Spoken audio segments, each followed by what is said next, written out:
Okay na bene? Check mo nga dad kung naka-live na.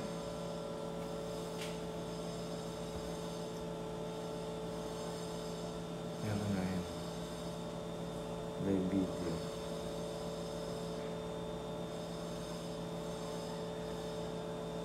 Ito trabaho.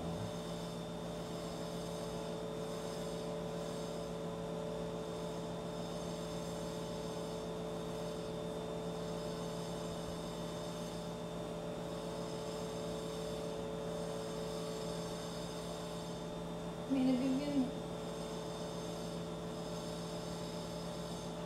Ikaw ba yun? Okay na video?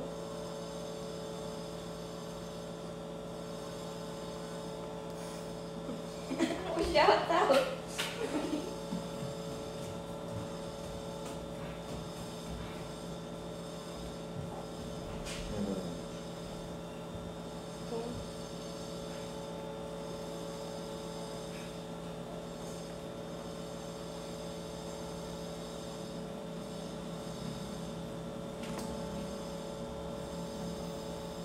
Sabi.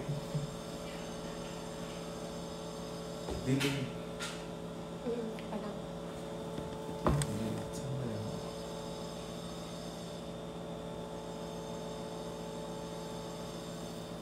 Saan ba may kita?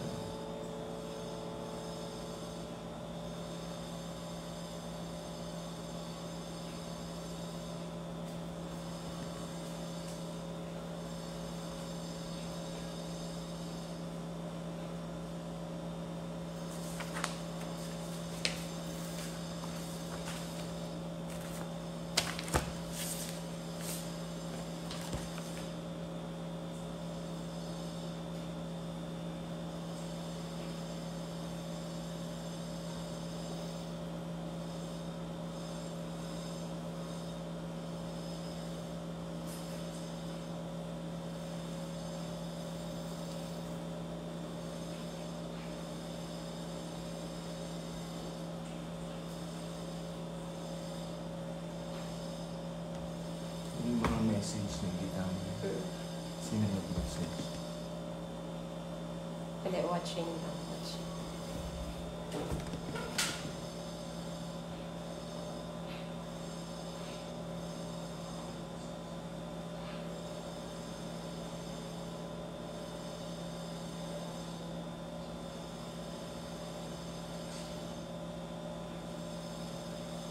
Hi, we'll start at 10. I am from Legazpi, Albay.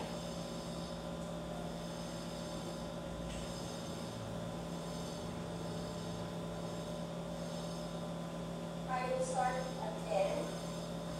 I am from Legazpi, Albay.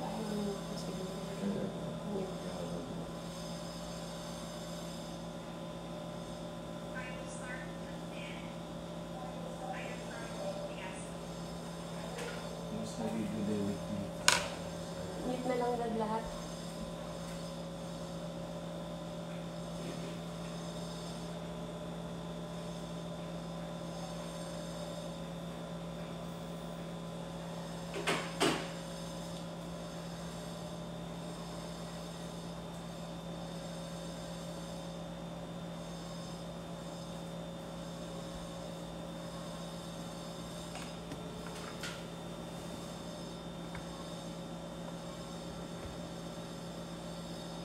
Arman kan, ano to? Indian. Gas 12 by Philippines. Kasi international lang natin. No?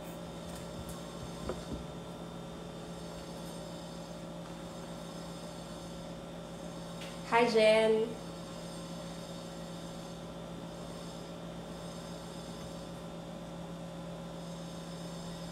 Morning. 3 more minutes.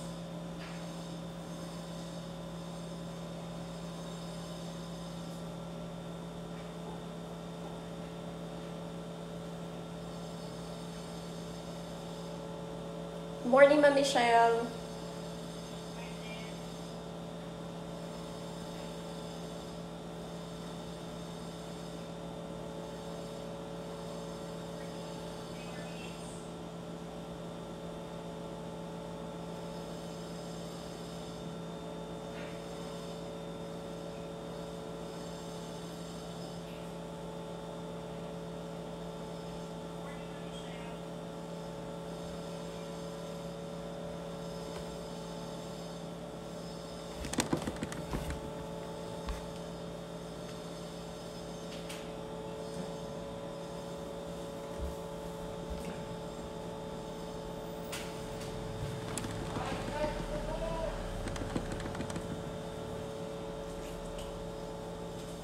Hi, Rio from Malabon City.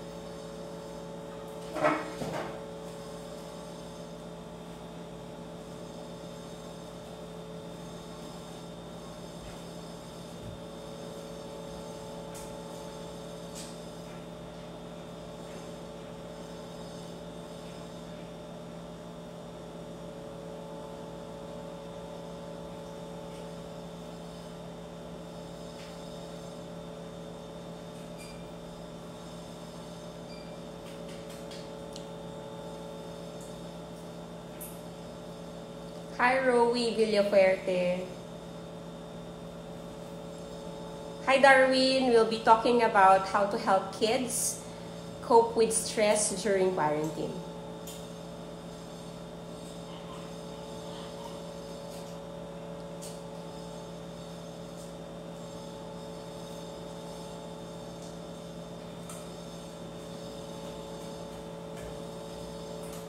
Dad, off daw yung phone. Wala na tayong naka-on na, no, na mic. Dad, naririnig daw. Oo, yung audio.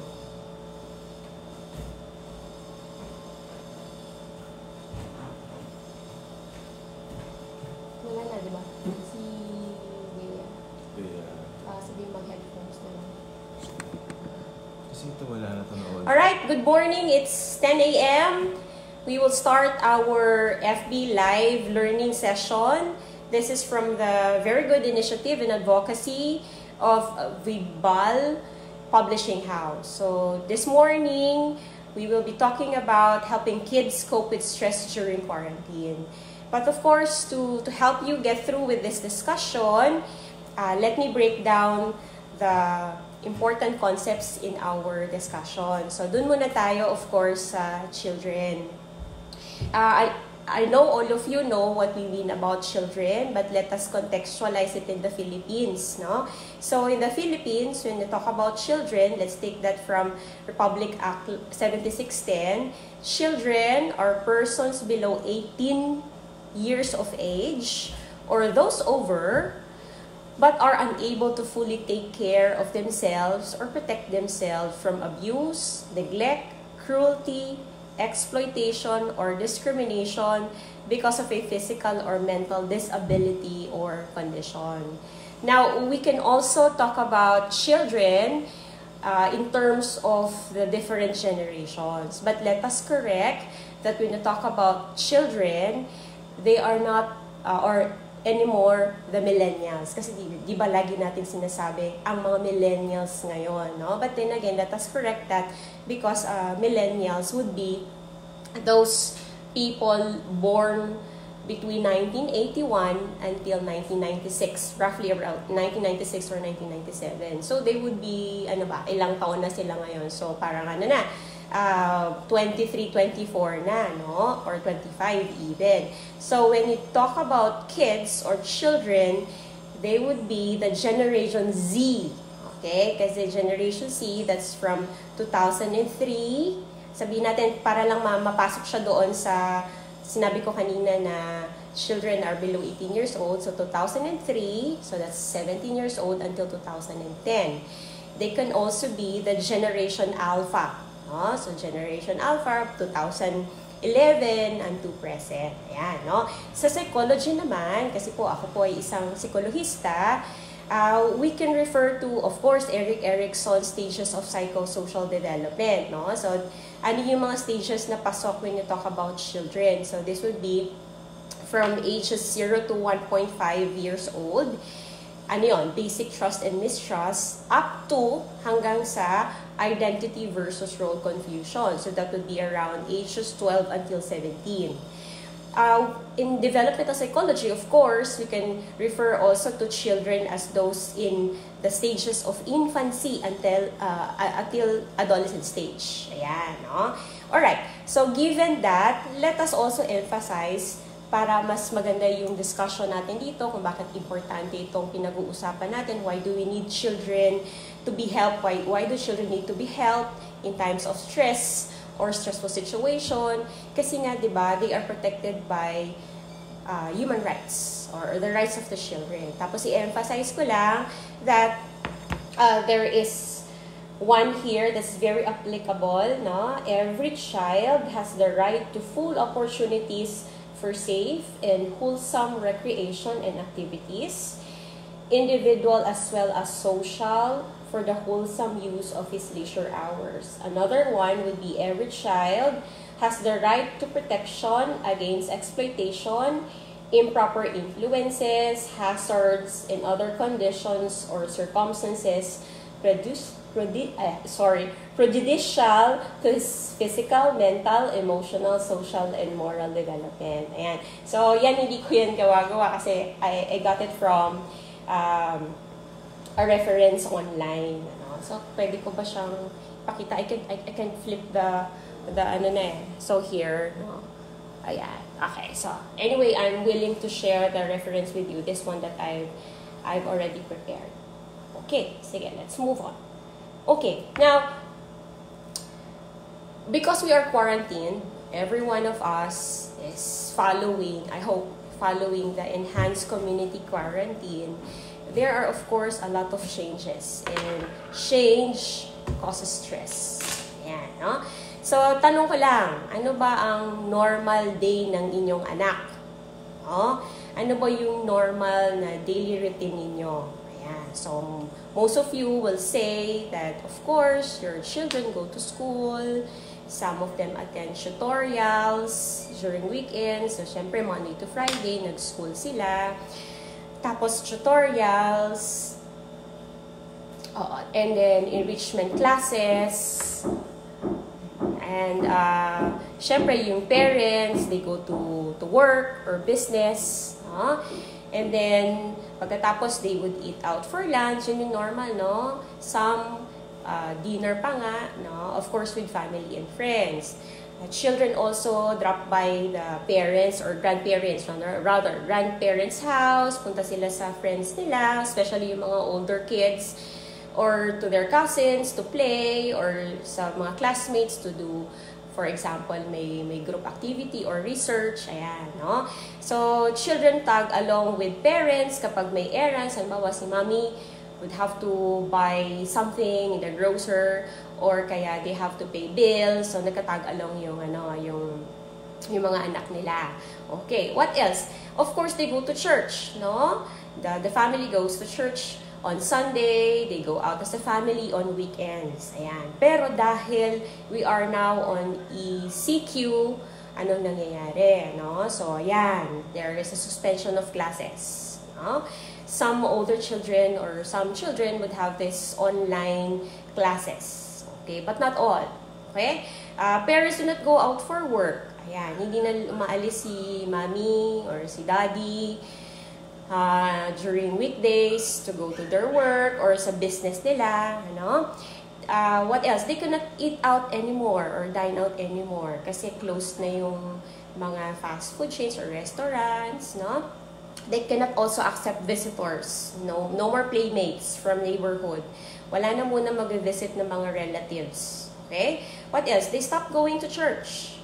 Ayan, hindi na rin pwede pumunta sa mall, to parks, and other favorite places. Only mommy or daddy goes out. Depende kung sino yung may quarantine pass. And it's only one person per household, no? So, ngayon, hindi na pwede basta-basta lang you can go out when you want, no? And you just have to go out when you need to buy important things such as food and medicine, no? For example. Ano pa? Children now do not go out anywhere anymore, no? And to sum it up, you cannot go out of the house. So, ang daming pagbabago. And syempre, no, pag may pagbabago, magkakause ng stress. Okay, so we've been talking about stress na, no? And a bit of it, no? Ngayon, tanong ko, anong mangyayari kapag yung parents stressed? What will happen to the children? Ayan. no? So, syempre, yung stress mag-emanate muna yan sa mga magulang, sa matanda, sa family. Okay. But then again, we sometimes, no, we discount the feelings of our children. Pero, then again, children can feel, they can sense, if their parents are stressed, or anxious, or helpless. Okay? Kasi kung minsan isasabi natin na bata pa yan, hindi pa niya alam kung anong nangyayari, no? O kaya hindi naman niya siguro nasusundan kung anong mga nangyayari sa atin ngayon. Ayan. But then again, they know, no? And children will mirror the parents' feelings. Nami-mirror nila yan. Ibig sabihin, kapag stressed ang parents, equals stress din ang mga anak natin. Stress din ng kids or ang children.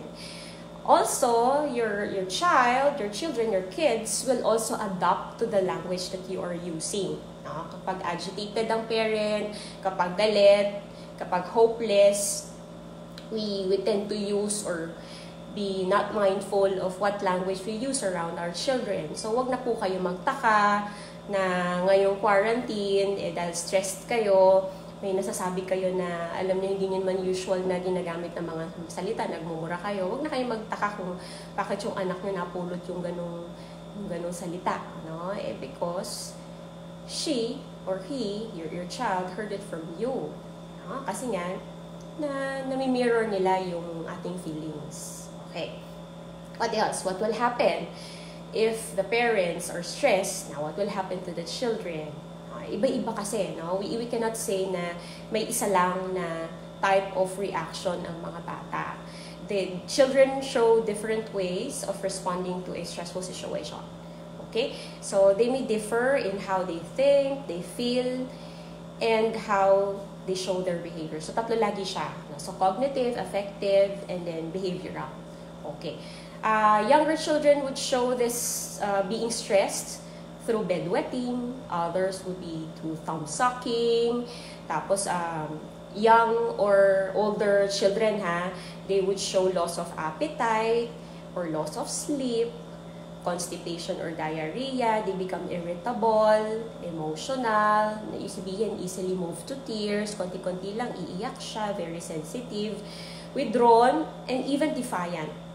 No? So, ibig sabihin, stressful na nga yung sitwasyon, naging stressful din sa bahay, lagi napapagalitan yung bata, konting kilos, reprimanded. So, yung bata naman would respond defiantly. Ayan, no? Now, parents would have a vital role in this. Kasi how you respond to your children's reaction would definitely make an impact on their behaviors. So, if you respond to the children's reaction negatively or punitively, ma-aggravate lang lalo yan yung mga symptoms na yan. Ano? Okay. Now, we've been talking about stress, no? So, quickly lang, very quickly lang, let me talk about stress. Okay, overview lang to, no? Of course, when there is stress, there is a disturbance of our body homeostasis, no? Unang-una, magsasabi yan ng ang body natin physiologically that there's something wrong. So our body will tell us through symptoms, for example, rapid palpitation, dizzy spells, tight muscles, and matitigas na yung shoulders natin, frozen shoulders, and various body aches. So that is the way of our body of telling us that something is wrong. What else? Stress is considered as a physical, emotional, social, and mental response to an unacceptable gap between real or imagined personal experience or expectation. Tulad ng nangyayari ngayon, no? We did not want this to happen. Nobody did want this to happen. And this is very unpleasant experience, no? That's why everyone is stressed. Okay. Now, in moderate doses daw, stresses actually are necessary in life. Ayun. So, ibig sabihin, pangit din naman na walang stress, no? Kasi meron din naman tayong sinasabi na eustress or positive stress. Okay. Kaya nga, hindi naman sinasabi na kahit sinasabi natin to how to help your children cope with stress, we're not actually saying na madidiminish totally yung stress nila. Pero at least to regulate the stress in moderate dose. Yeah, no? Now, children and even fetuses encounter stress. Why did I mention this? No, it's to emphasize that stress actually cuts across different ages. Hindi siya tipo na exclusive lang for a certain age group. Like, ang na-stress lang yung mga older adults or the elderly. You know? So, lahat ng bata, matanda, ay possible na magkaroon ng stress. Okay? Finally, stress is created by what we think rather than what happened.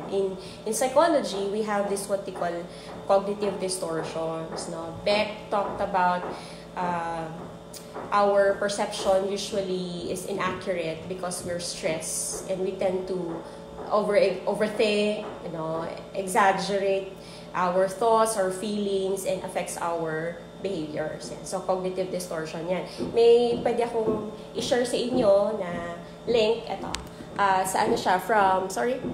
This is from Psych Central, showing here that there are actually 15 types of cognitive distortions. Ayan. So, this is a good read. Okay? What else? Now, let's go now to the meat of the discussion. No? So, how do we help kids cope with stress during the quarantine? Okay, so unang-una, it's very crucial that we become honest with them. No? But not compound their anxiety by sharing specific fears or worries that we have. Okay, ibig sabihin, we have to be honest. We have to tell them that something is really wrong. This pandemic is actually causing all the stress and the panic, the anxiety and helplessness from a lot of people all over the world because it's already a pandemic.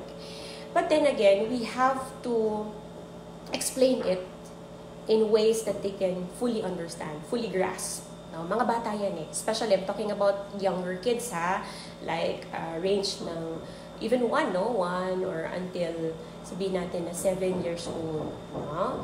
So, napaka-importante how a parent would be able to phrase or create a way of communicating or breaking down the concepts of this pandemic into what a child can fully understand. Ayan. Now,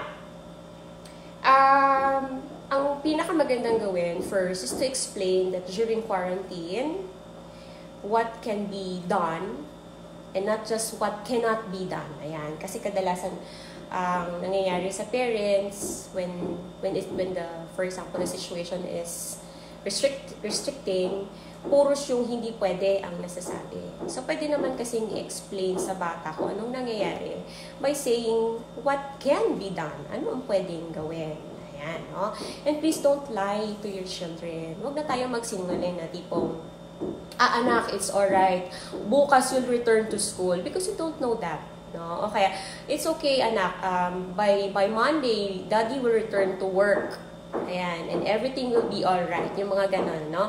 Kasi we are also in that uncertainty feel na hindi talaga tayo makakapagsabi ng definite na date, for example, or time frame. And just we have to do what we can during this quarantine. Ayan. So please don't lie to your children. Okay? Yun. Ano pa? A new home routine should be adapted. Siyempre, nasira yung home routine. Diba? Sabi ko nga kanina, ano yung mga dating consider as your daily routine na normal, tapos nasira lahat yun na bago. Pero now that you're at home, you can now actually adapt a new home routine. Ayan, no? Provide structure and normality in home activities because that is actually a very important aspect in making the children feel safe, no? Or ease out their anxiety. Kapag merong stability, may structure sa ginagawa nila sa pang-araw-araw, no? Makaka-ease to ng anxiety, sabi ko nga, intention for the kids, for the children. Actually, maraming mga joke, no? Joke lang naman, harmless jokes lang naman sa mga social media platform, no? When they would say na, anak, sige, okay lang, huwag ka nang gumising ng maaga para makatipid ako, para lunch na lang ang i-prepare ko sa yung food, no? Yung mga ganon. I know it's a joke, pero parang nagugulo din kasi yung pattern nila everyday. So ako, I suggest that there should be still structure sa daily routine, no? Anong oras pa talaga sila dapat gumising sa umaga, no? Pagkatapos ng gumising, ano yung mga activities na pwede ninyong isuggest sa anak ninyo? Tapos naman, ano naman yung gagawin nila after breakfast, no? Ano na yung, until sa pagtulog, no? I think that would be a very good way of securing or reassuring your kids na, look, we are trying to make everything like just before. Ayan, no? Kasi we know na hindi naman talaga siya like before, pero you're trying your best. Alright? Okay. What else? Make sure kids have time to participate in stress-relieving hobbies and games. Ayan, no? So, kung maganda sana, wag na masyadong stressful din yung mga activities nila at home, no? Kung, actually, pwede yung si mommy, pwedeng gumawa ng parang sort of activity diary. Yung parang, for this day, ano yung mga naging activities namin, tapos ano yung mga reactions ng anak mo. Ay, pangit yung nangyari nung nag-horror movie marathon kami. Mas lalo silang na-stress. Yung mga ganon, no? So you can actually take note of the things that you did for the day and made you feel better and your kids felt better about it as well. Ayan, yung ganyan, no? You can read the book aloud together, no? Sa Vibal Publishing House, may nakita ko, there's a storytelling. That's a very good way of releasing tension, ano?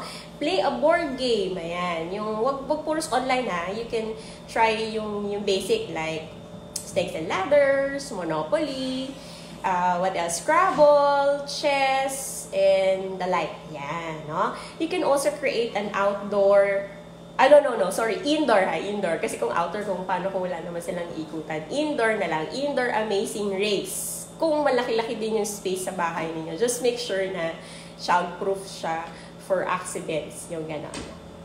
We wouldn't want na masaktan sila. Okay? You can even play a video game with your child, especially yung mga older children, di ba? They are into online games, you know. Para din makita nyo ano ba content ng game ng anak ko. Ayan, ng nilalaro ng anak ko. Ayan. O kaya okay ba tong sites na napupuntahan nila for games? Yan, okay na rin yan. Makaka-monitor ka na rin at the same time. Alright. What else? Share information with children. Parang nabanggit na rin natin ito kanina, no? But make sure it is age appropriate. Ayan. So, pwedeng yung pag-explain mo sa 5-year-old mo na anak would, of course, differ from how you explain it to your teenager child. Yung ganyan, no? So, magde-differ din siya. Depende sa capacity din to think, no? And to comprehend. Ayan. Alam mo yan, ikaw ang parent, no? Ikaw ang nanay, ikaw ang tatay. Alam mo ang kapasidad ng anak mo in terms of comprehension. Ayan, no? And keep it to the basic nga, no? Ibig sabihin, yung mga hindi naman nila kailangan na malaman na, di sa inyo na lang yun ng spouse mo o ng partner mo, o no? Sa inyo na lang dalawa yun. Okay. Let children know that they are safest when they reduce their risks of getting sick by washing their hands regularly, no? Di ba may commercial pa nga yata yun na you wash your hands for 20 seconds habang kumakanta ka ng happy birthday song, yung gano'n, no? And actually, it's a very good habit, no? Yung washing always your hands regularly, tapos yung eating healthy food, yan, napaka-importante yan. Please don't skip meals, no?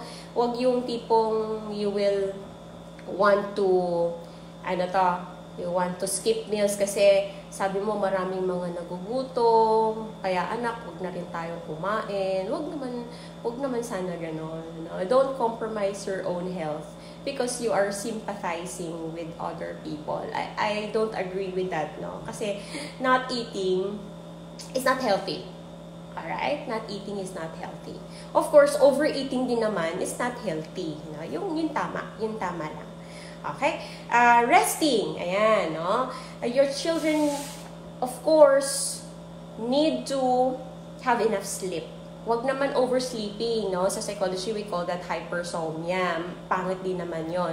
Wag naman yung kulang na rin, disrupted yung sleeping, or magkaroon na sila ng insomnia, no? So that's bad as well, no? So tingnan nyo din kung, is my child sleeping too much, or is my child not getting enough sleep, no? Kasi that could also be causes of their stress, no?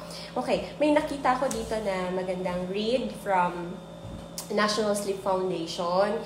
Tapos, binago na nila yung number of hours across ages, kung ilan daw yung supposed na total ng oras ng pagtulog ng isang bata to say that they're actually getting enough rest and that they need it for their brain development as well. So, newborns, if you have newborns, 0 to 3, ang sabi dito sa according to National Sleep Foundation, ang sleep range nila 14 to 17 hours daw. Ayan. So, mommy, please take note of that, ha? Para makita natin na talagang well-rested yung mga babies natin, yung mga anak natin. Sa infants, 4 to 11 months, sleep range widen 2 hours to 12 until 15 hours. Ayan. Huh? Sa toddlers, 1 to 2 years old ito, kailangan daw nila ng 11 to 14 hours. Okay? Preschoolers, that's 3 until 5 years old, they need 10 to 13 hours of sleep. Okay. School-aged children, sleep range from 8 to 11 hours. Ayan. No? For teenagers, kasama na doon yung mga anak ko, 14 to 17 years old, kailangan daw nila ng 8 to 10 hours. Ayan. O, yung mga mommies naman, mga daddies, mga beshies, ilang oras tayo dapat matulog.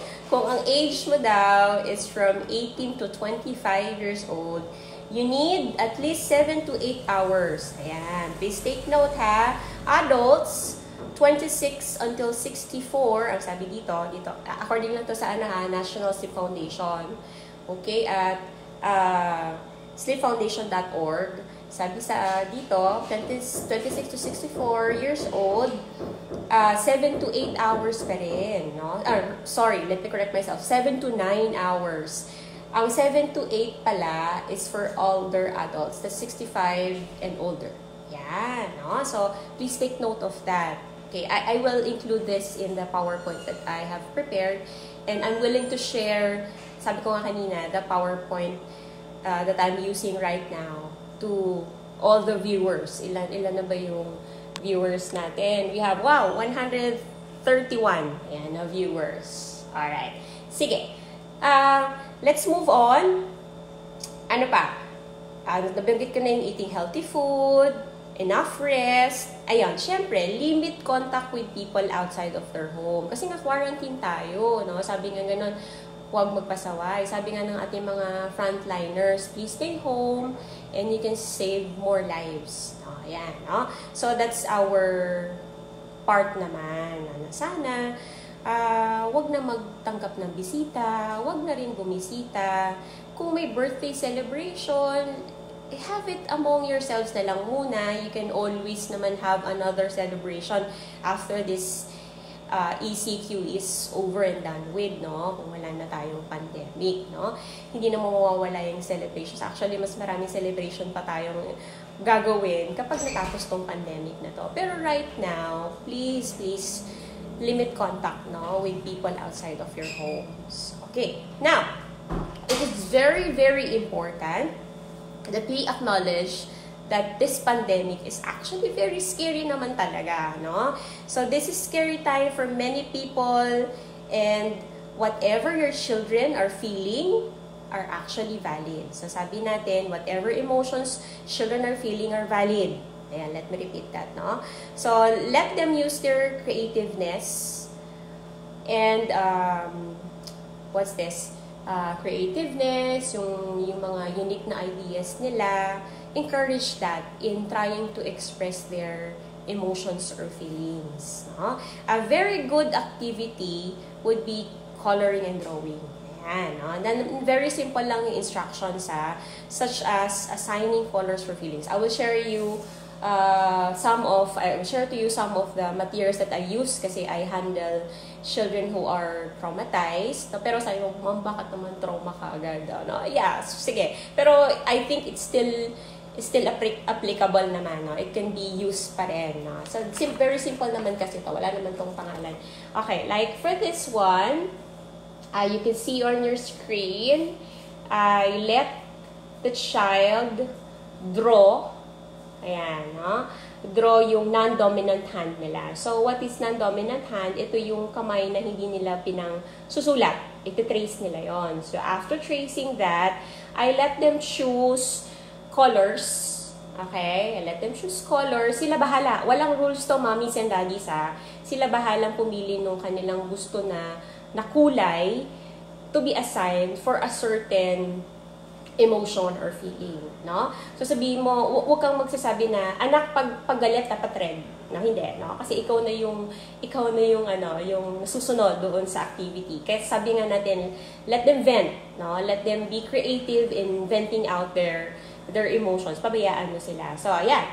Now for example, ito, sabi niya dito sa palm ng hand niya, that's color blue, at ang sabi niya, so isabihin predominant, no, yung kanyang feeling na na takot, no, kasi yun yung malaki na kinoloran niya rather. So that's for sad, no? So ganon. So in every finger there is an assigned color matching the feeling that they have. Ayan. So maganda to, no? It's a very good activity. Also, bonding time na rin sa mga anak ninyo. Saka hindi lang to para sa maliliit na mga bata, ha. This can also be well appreciated by older children. This too, no? Pwede din to. Pwede nyo naman i-replicate to. Madali lang naman to, no? Ito din, no? So, may mga boxes dyan. Tapos, opposite the boxes would be the different feelings. Tapos, maglalagay sila ng color for it. Yan ganyan. Okay? What else? Another one would be this one. Ito, I use this is very good material, no? Ang approach nito, trauma focus CBT, no? Cognitive Behavioral Therapy. But then again, sabi dito, coping with trauma. Huwag naman matakot mga mommies and daddies. But then again, may mga magaganda kasi dito na activities na ma-appreciate ninyo at ma-appreciate ng mga anak ninyo in coping with stress, no? Example, hanap tayo, ha? For example, when we talk about feelings, this one is very good, no? Meron dito, experiencing feelings in your body. Ayan. So there is a picture of a person here or a man.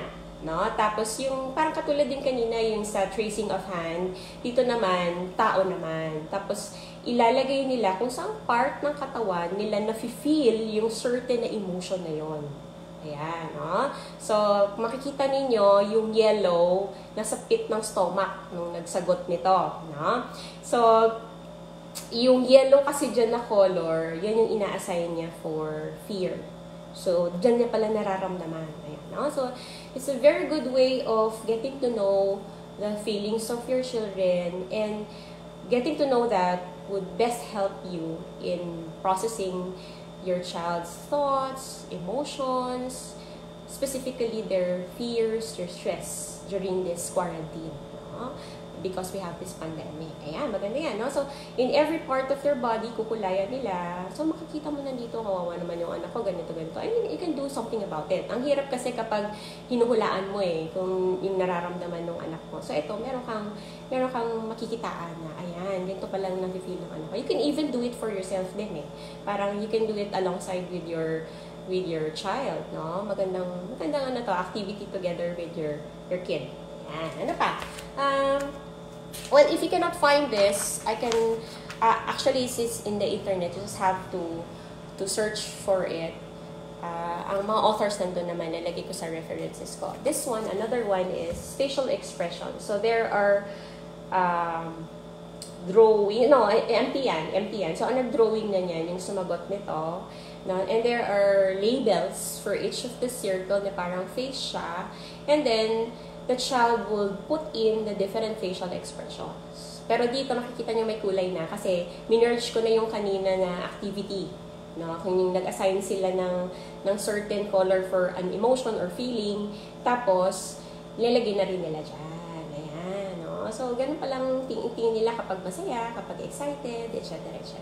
Pakaganda yan. Pero hindi lang to feelings, ha? You can also talk about thoughts. Kasi di ba sabi ko kanina, tatlo yan. You have the cognitive, the affective, and behavioral, no? So, pwede din kayong magkaroon ng activity, such as this one, yung thought stopping, or other term would be countering your thoughts, or altering your thoughts, no? Kapag negative na yung iniisip ng bata, anong gagawin niya to stop it from becoming more agitated or kaya more worried, ano? So, stop that thought. Yan. May mga activities na ganyan dito. Napakaganda. Okay? Alright. What else? You can also use this, pero flash ko lang kasi hindi to Vibal Publishing House. But this is the work of a very good mentor that I have, Dr. Johnny De Catoria. Meron siya ditong mga activities, drawing and writing activities for children.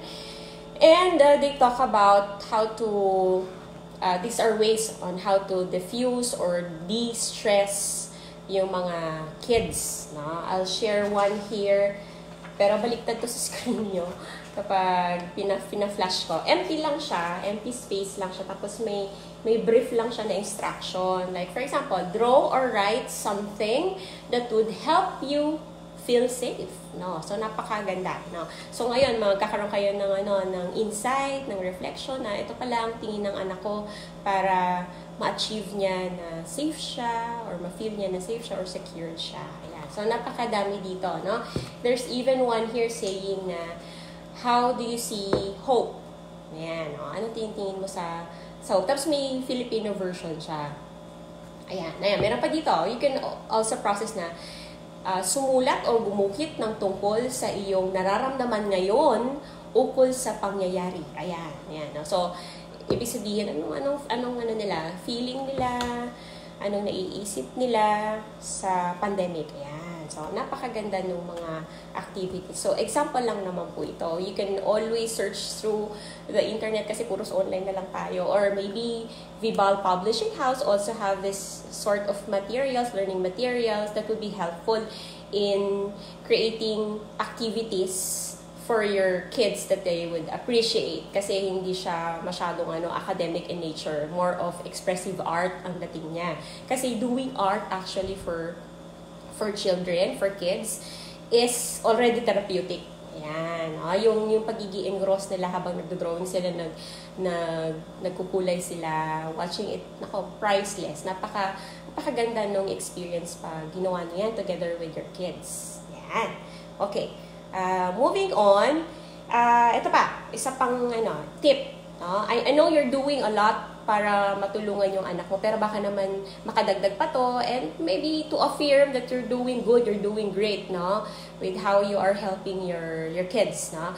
Ito pa, let kids talk or have video calls with distant family members, especially elderly ones, kasi diba sabi nila, most vulnerable ngayon ang mga elderly, no? So, baka worried sila about lolo and lola, tito, tita, yung ganyan, no? So, let them have the video calls. Ayan, no? Ano naman tayo ngayon? Tech-savvy naman tayo ngayon. Maraming mga means on how to, maraming apps, no? On how to contact your distant or family members who are not with you right now during the quarantine. Okay, however, may however ako, mga mommy and daddies, no? However, as a caution, please monitor your child's gadget use. Okay?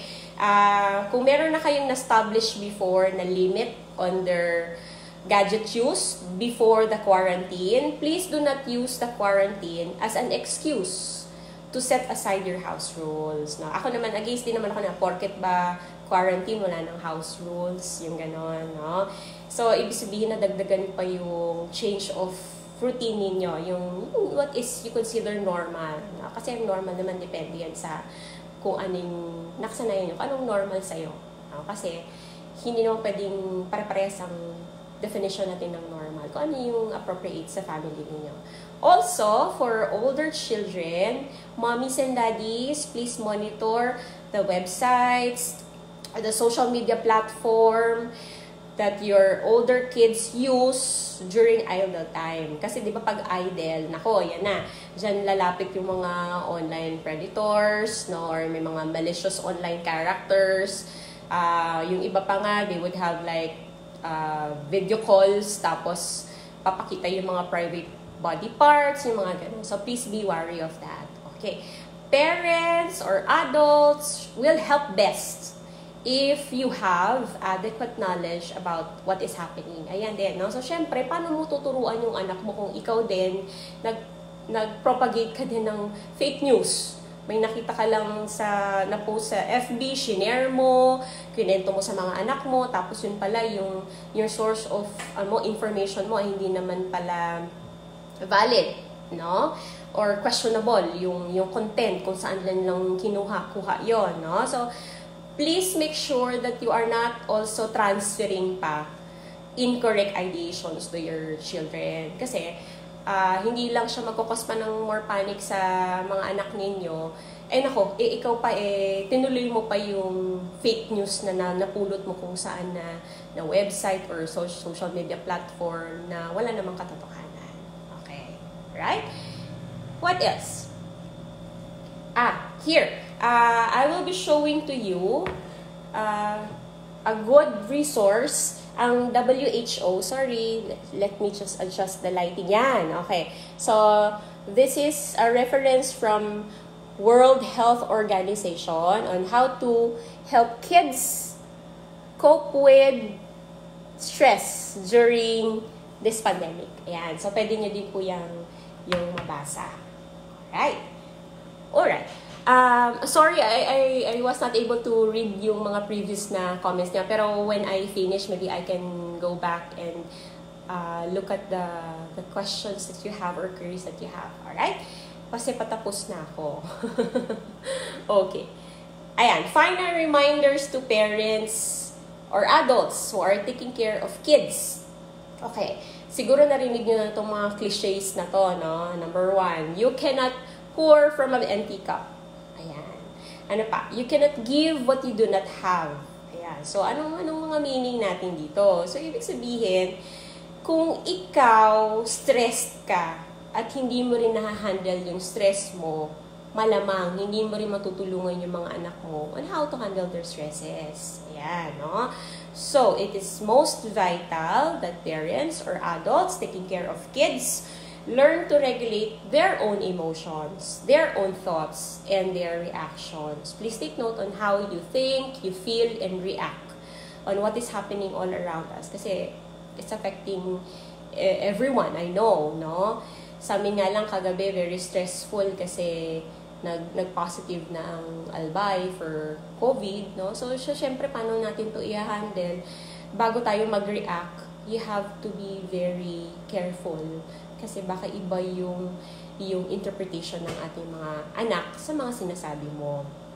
Okay, now, practice self-care. No, sabi nga hindi selfish ang magkaroon ang mag-self-care, no? Self-caring is not selfish. We need that. No? Kasi kung ikaw hindi mo kayang mag-self-care, then how will you teach your kids to also practice self-care? Yan, no? Practice mindfulness, no? Be in the now. Be in the here and now. So, nasa bahay ka, ano ang mga pwede mong gawin. Huwag ka lang nakafocus sa mga hindi mo pwedeng gawin. Okay? To have adaptive ways of coping with stress, no? So, sana matanggal muna, o sana totally na rin, no? For example, iinom ka, no? Tapos makakaabala ka ng kapitbahay, yung mga gano'n, no? So, please be very careful on how you cope with stress. Sana adaptive siya. Sana helpful siya or healthy siya. Okay. Now, let us all take this quarantine period an opportunity, no, to do things with our family na na-miss natin kasi we're very busy with work. We're very busy with our occupational activities, our business. Tapos we fail to do things na tapos we feel guilty afterwards kasi hindi ko man lang nakausap yung anak ko, things like that. So now's the time, no? Now's the time to cuddle more with your younger children, or to have this career talk with your older children, no? To talk about things that you usually miss or wouldn't have enough time to do the things that you wanted to, kaso lang wala kang oras. Now you have all of the time, no? Sabi nga nung ni Father Bernard, hi Father Bernard, I hope you're watching, no? Isa siya pong pare at registered guidance counselor. Sabi niya, let us consider the quarantine period as an extended vacation. No? So, bakasyon pero sa loob ng bahay. Ayan. At sa loob ng bahay, napakarami po nating pwedeng gawin. Ayan. Kasi nga, ang focus natin yung mga, hindi pwede. So, tignan natin yung mga po pwede. Ayan. Yan yung i-explore ninyo together with your kids. Ayan. No? Alright. What else?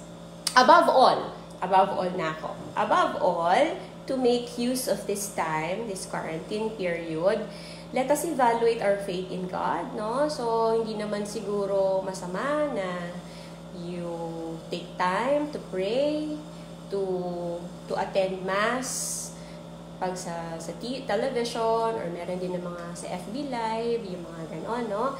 To review our life, no? What have you been doing for the past years now? What can be done in the coming years?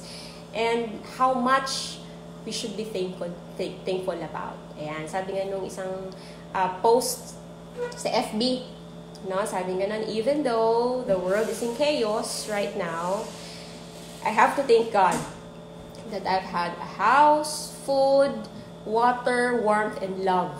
Ayan, so thank you, Lord or God, for blessing me. Ayan, so wag daw kakalimutan to be thankful of the things that you have.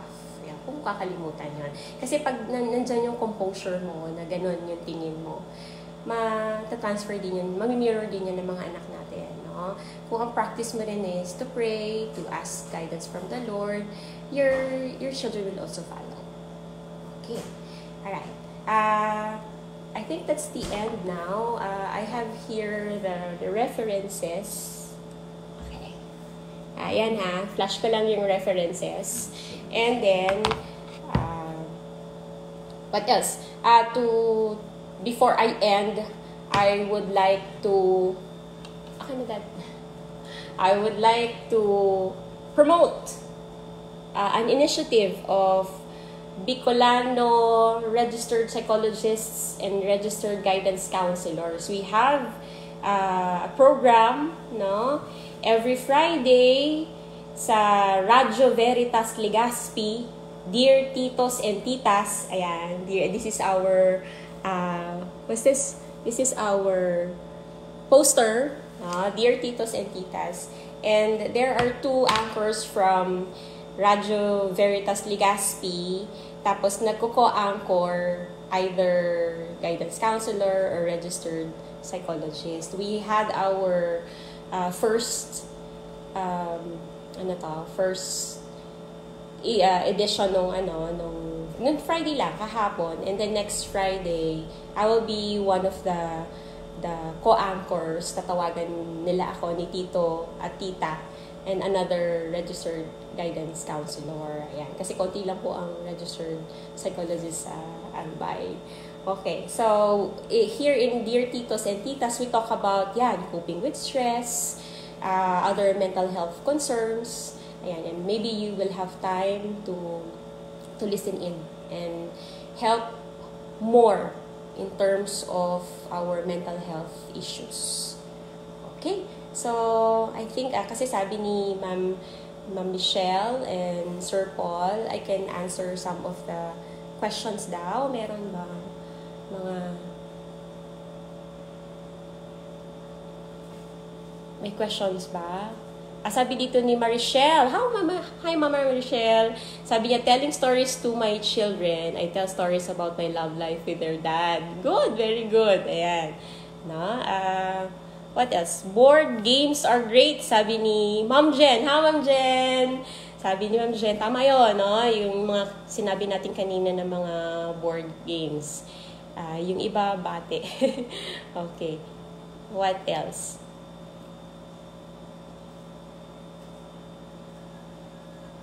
let's see ha. Ayun. Full support yung mga Bicolanos. Maray na aga, mga Bicolanos. And my classmates. Ayan, nandito sila from UST. Okay, my friends. Alright, so wala naman palang, kala ko may parang defense type na question. Pero wala naman pala. So, thank you very much to Ma'am Michelle, to Kia. Hi, Ma'am Kia. She's my classmate and she's with Vibal. Thank you very much for the opportunity.